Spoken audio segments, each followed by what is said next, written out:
Why don't more doctors, rheumatologists, and autoimmune specialists discuss the link between diet and managing ANA positive lupus?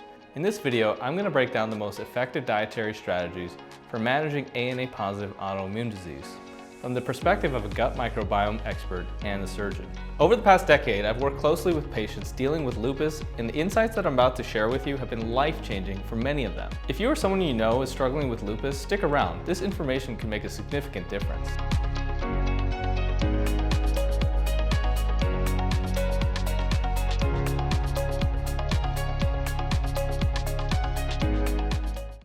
Hi, I'm Dr. Dasari, a surgeon dedicated to addressing the root cause of chronic inflammation by focusing on gut health. My method, known as the mind-gut immunity approach, has evolved over 12 years of helping patients overcome autoimmune conditions like lupus. By focusing on gut microbiome balance, we've helped countless individuals regain control over their symptoms without relying heavily on medications. It might sound surprising, but when you look at lupus through the lens of gut health, the results are often remarkable. If you're interested in learning more about how this approach works and hear about real patient success stories, check out the link in the description below or visit mgiclinic.com to schedule a discovery call with me. I'll walk you through the practical steps you'll need to take in order to improve your health. You'll also find additional resources like patient testimonials and more content that can provide you valuable insights tailored to your unique situation. All right, let's dive in. Here's a 2023 study that evaluates the influence of dietary factors on the regulation of epigenetic modifications, which can positively impact patients with SLE. This 2022 study compared the gut microbiota alterations in lupus patients compared to healthy family members, and looked at the link between the microbiome, diet, and lupus symptoms. In this video, we're going to dive into the ideal diet for managing lupus, whether you're struggling with daily symptoms or looking for ways to prevent flare-ups. Navigating the best food for lupus can be overwhelming, especially if you're trying to avoid heavy reliance on medications. Over the years, I've worked with numerous patients who have drastically improved their lupus symptoms and overall quality of life by focusing on nutritional and gut health optimization. But what makes this approach so effective? Most specialists will tell you that lupus is chronic, unchangeable, and medications are the only way to fix them.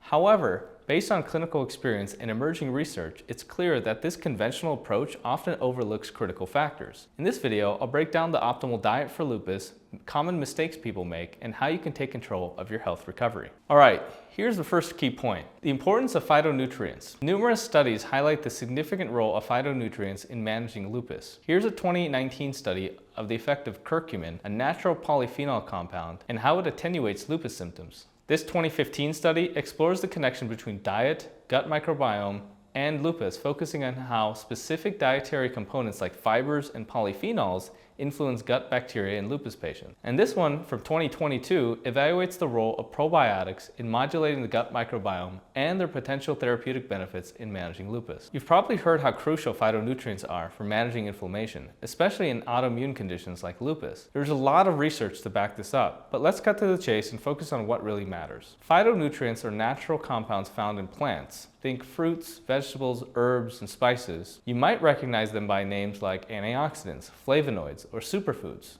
These compounds play a significant role in reducing inflammation, which is essential for managing lupus. The more your diet is loaded with these, the better your body can fend off flare-up. Phytonutrients are categorized into groups like terpenes, phenols, chlorophyll, and prebiotics, each offering unique benefits to help your body maintain balance. Many people with lupus are deficient in these vital nutrients, which can disrupt the delicate connection between your gut, immune system, and overall health. That's often where the trouble begins. The goal for someone with lupus is to maximize the variety and quantity of these nutrients in your meals. By doing so, you're equipping your body with the tools it needs to keep inflammation under control. If your diet is low in phytonutrients, managing lupus becomes a greater challenge. On the flip side, a diet rich in these compounds can make a huge difference in minimizing symptoms and minimizing medication.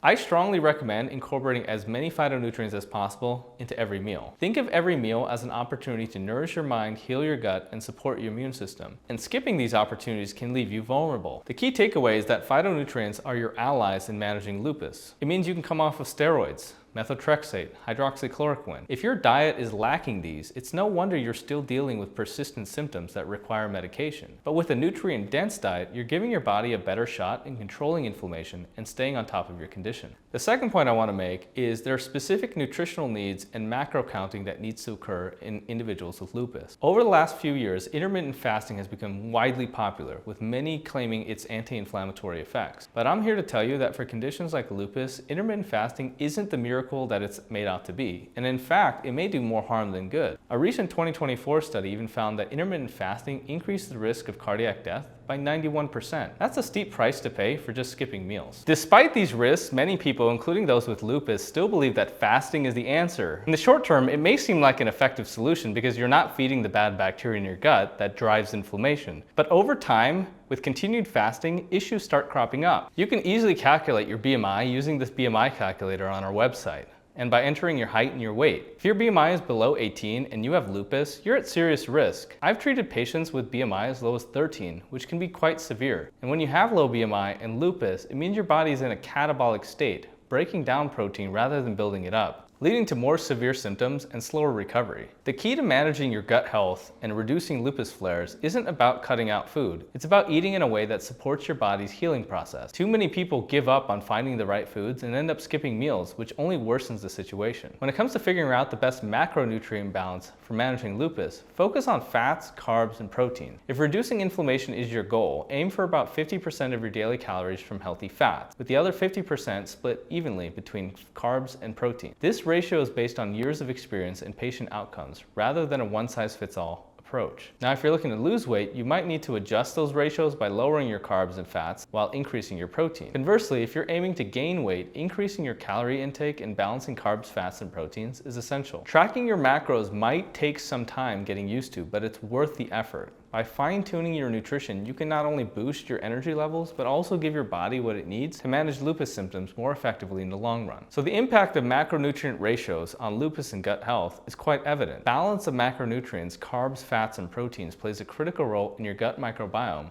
which directly impacts how well you manage lupus. The microbes in your gut thrive on sugars, starches, and fiber, all of which are carbohydrates. So here's the tricky part. You have bad bacteria and fungus, which digests sugars, carbs, and fiber, which leads to inflammation. Simple sugars like glucose and fructose fuel the growth of harmful bacteria and fungi, driving inflammation and worsening lupus symptoms. Processed starches, like those found in refined flour, also do the same. On the other hand, complex or resistant starches promote beneficial bacteria growth, and fiber can selectively encourage good bacteria to flourish. This can get complicated, and you might wonder, why not just eliminate carbs altogether? Well, that's what the carnivore diet comes into play. The carnivore diet for lupus consists entirely of meat, eliminating all fiber and including some electrolytes. When followed strictly, the carnivore diet removes all sources of dairy and fiber, creating a gut environment where harmful bacteria struggle to survive due to lack of sugar, carbs, and fiber to feed on. This approach can be particularly effective during lupus flare-ups when inflammation is at its peak. But here's the catch. While the carnivore diet can be used for short-term relief, it's not necessarily sustainable for everyone in the long run. The original paleo diet, which eventually evolved into the carnivore diet, was more plant-focused with occasional meat, aligning better with the phytonutrient-rich diet that I typically recommend. So while going carnivore might help reduce inflammation during a flare, it may not be the best long-term strategy for maintaining a healthy gut microbiome. And I've covered this topic in more detail in another video, so be sure to check that one out if you're interested. Beyond carnivore, there are other diets that focus on cutting out specific carbohydrates to help manage inflammation. One option some people explore is the specific carbohydrate diet. The SCD aims to reduce inflammation by eliminating types of carbs that are difficult to digest and often ferment in the gut, leading to bacterial overgrowth. The SCD eliminates complex carbs like disaccharides and polysaccharides, which can contribute to bacterial overgrowth and flare-ups. I've also put together another video comparing the SCD with phytonutrient-rich diet that I suggest for managing lupus. And in my experience, it's far more effective to tackle gut microbiome issues with targeted probiotics supported by a wide range of phytonutrients. The SCD diet lacks precision and often doesn't deliver consistent results. Another diet that often comes up for managing gut-related conditions like lupus is the low FODMAP diet. This diet is specifically designed to limit certain fermentable carbohydrates and can trigger gut discomfort and inflammation.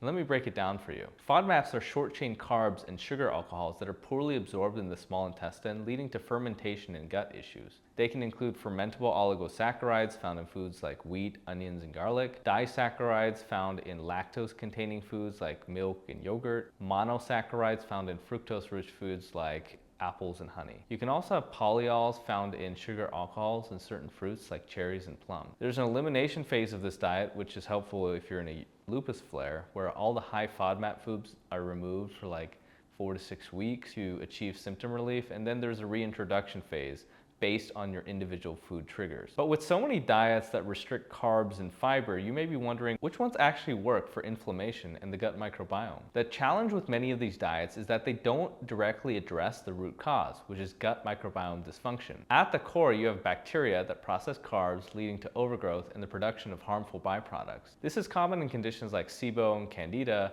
resulting in elevated histamine levels, inflammatory cytokines, and symptoms like fatigue, bloating, brain fog, and lethargy. Symptoms of lupus that I've discussed in other videos. You have a dysfunctional gut microbiome, plus carbs, sugar, and fiber, which leads to lupus inflammation. The diets that I've mentioned so far address the carbohydrate, sugar, and fiber components, but they don't tackle the root causes, long-term gut microbiome health. Essentially, these diets are temporary fixes that delay the real issue. That brings me to my third point, and that the ideal lupus diet should be microbiome specific. Simply avoiding carbs doesn't get to the heart of the issue, gut microbiome dysfunction.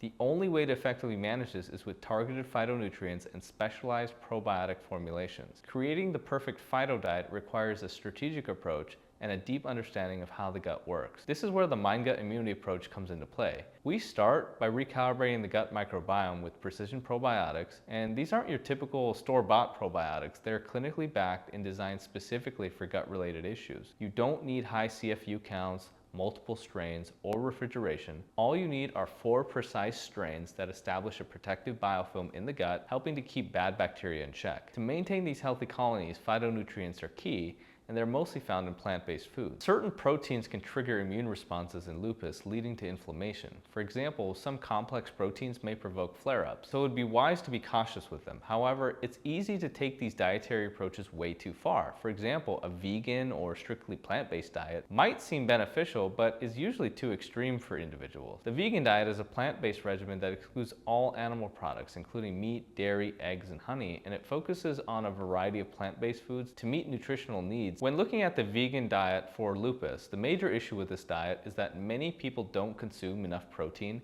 leading to protein-calorie malnutrition, a serious issue when trying to address inflammation in your gut. Your body needs amino acids and protein, and they should make up about 25% of your daily caloric intake. Additionally, many vegan foods are highly processed with additives and fake meats that don't provide the nutrients needed for long-term health, and this approach rarely delivers the results that my lupus patients are looking for. A more balanced and sustainable option could be the Mediterranean diet. The Mediterranean diet is based on traditional eating patterns from countries bordering the Mediterranean Sea. You have whole, unprocessed foods, prioritizing plant-based ingredients, healthy fats, lean proteins. One limitation of the Mediterranean diet for lupus is that it doesn't provide a consistent way to track your phytonutrient intake. Additionally, it's crucial that 50% of your daily calories come from omega fats, which are essential for maintaining gut microbiome health. And while the Mediterranean diet for lupus includes many beneficial foods, the inconsistency in nutrient tracking can be an issue. For my clients, we use a more precise approach by focusing on phytonutrient-rich diets. We meticulously track carbs, fats, proteins, and micronutrients daily to ensure that the diet fully supports and optimizes the gut microbiome. This level of targeting is essential for effectively managing autoimmune inflammation and promoting long-term healing. Fourth concept is keeping a food diary and food sensitivity testing for lupus. Fourth key concept is understanding when it comes to managing lupus, the right diet must consider your personal food triggers. I have an entire video dedicated to food sensitivity testing for lupus, covering which tests are the most effective and how to interpret the results. It's essential for any diet plan to address personal food aversions, sensitivities, and allergies. The simplest and most effective way to track these triggers is by keeping a food diary. And I know this might seem tedious, but it's a non-negotiable step for all our clients. One thing to keep in mind is that during a flare-up, almost every food might seem problematic. However, as you begin to heal, you may find that you tolerate foods that were previously troublesome. And this is why it's important to regularly monitor and update your food sensitivities, because they can change over time as your condition improves. There are basically 4 different types of sensitivity testing for lupus. You can get the traditional skin prick test, which is an allergy test. You can get a serum IgE test, which is also an allergy test, but they take your blood. You have a serum IgG4 test, which is sensitivity, and a serum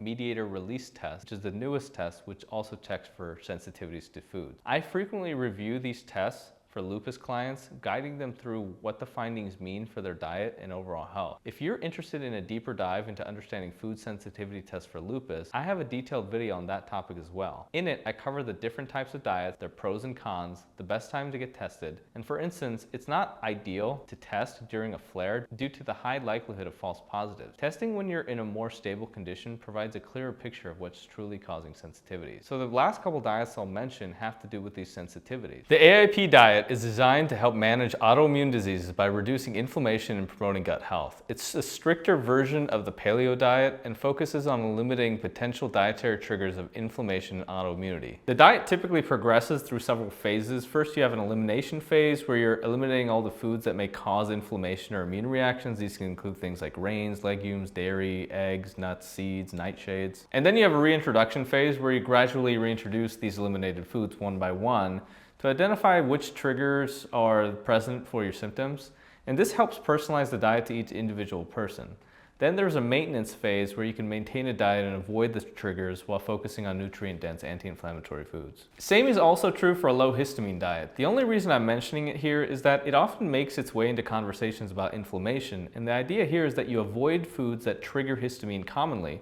But as I mentioned previously, the gut microbiome is the main producer of histamine in the body, so things like bacteria, candida, and SIBO are all things that need to be addressed. The low histamine diet spends a lot of time trying to avoid common trigger foods, but it doesn't address the gut microbiome component, and it's not specific to each individual since every person has different triggers. I have several videos comparing the phytonutrient diet to each of the individual diets I mentioned here today, so check out the description below to see those videos because I go way in depth into some of these diets and why they fail and what you can look out for. The key points of a low histamine diet include avoiding high histamine foods like aged cheeses, fermented foods, processed meats, alcohol, vinegar, certain fish, and avoiding histamine liberators, which are foods that release histamine stored inside of it. Which means avoiding foods that release histamine stored in the body, such as tomatoes, strawberries, eggplants, spinach, avocados, certain nuts. And then you also want to avoid foods that have biogenic amines, and these are things like bananas, chocolates, and certain citrus foods. These inhibit histamine degradation. All right, just to recap, the principles of an ideal lupus diet include phytonutrients, I like the Phyto diet, nutritional requirements meeting your macros, microbiome specificity, and food sensitivity. At the Mind Gut Immunity Clinic, we spend considerable time developing custom plans for each individual based on these principles. We also provide coaching to ensure accountability and compliance, which is why we achieve consistently great results compared to practices focused solely on medication. We teach people how to manage their diet from home, offering meal plans, food guides, recipes, and grocery lists. This support ensures our clients are never lost and can manage their condition effectively from anywhere. If you struggle with lupus and have found certain foods that help or certain foods that worsen your symptoms, comment below. I would love to hear about your experiences. All right, this wraps up the session. Be sure to check out my other videos comparing different lupus diets to the Phyto diet and how they measure up. And if you found this video helpful, please share it with others and don't forget to like and subscribe for more content such as this. This is Dr. Chanu Dasari with the Mind Gut Immunity Clinic. Thanks for watching and I'll see you next time.